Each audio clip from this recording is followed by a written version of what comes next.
Welcome back. Building broadband in rural communities is a slow and costly process, but it's critical for connecting all of Arkansas to the modern world. Despite federal and state funding, many remote areas still lack reliable internet access. Tonight, Rolly Hoyt gives us a closer look at one Arkansas town's struggle and the challenges of bridging those last miles.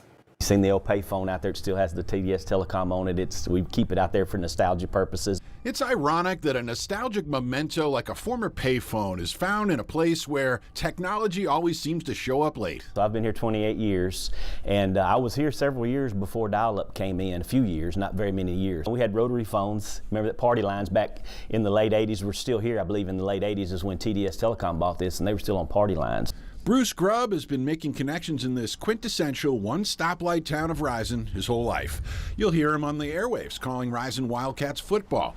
But his life has been spent connecting far-flung homes here with telephone wires. Only now, he's excited to say, they've got fiber. In the last 10 years, it's amazing the technology changes and the equipment that's available now.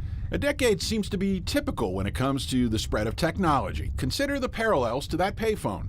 Alexander Graham Bell's wondrous new invention came along in 1876. Then the telephone went from blueprints to a citywide exchange in Little Rock just 3 years later. Papers hailed the technology as revolutionary.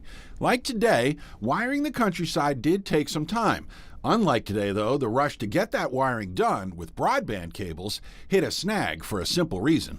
Money. Yep, it's the same reason we don't have a Walmart here in Cleveland County. It's $75,000 a mile now to put this fiber in the ground. That's your engineering cost. You know, you've got to have permits, easements, right-of-ways. It's a lot that goes into it. In the late 1800s, railroad barons funded the wiring of the country. Today's technology barons don't have the same incentive to reach those potential customers, especially at those costs. Enter state and federal government. The Arkansas State Broadband Office has dispersed over $500 million in grants to date. You heard State Broadband Director Glenn Howie write $500 million in Arkansas alone. That's before we get to the $1 billion program, the Broadband Equity Access and Deployment, or BEAD program, which we will roll out beginning in January.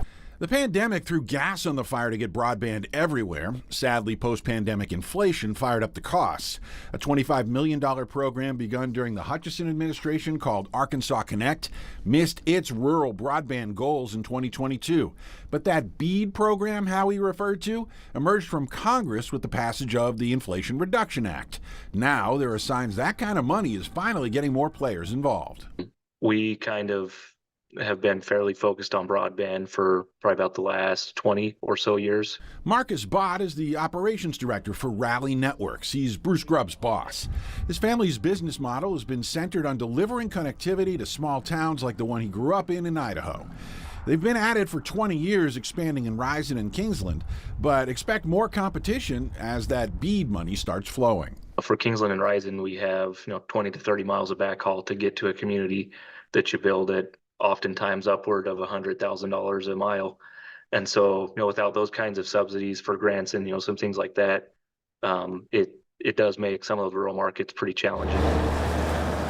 If you're living in a place where those challenges remain, it can be frustrating. But take solace in that we're at least ahead of our neighbors and more money is coming. We're now approaching 45 ISPs that are getting ready to participate in this program, as opposed to some states where they're having trouble getting any ISPs to want to participate. For us in rural areas, we think we see a pretty bright future. I don't know that we can necessarily make any promises for where we're going in the future, but we're definitely actively looking at what we can and can't do.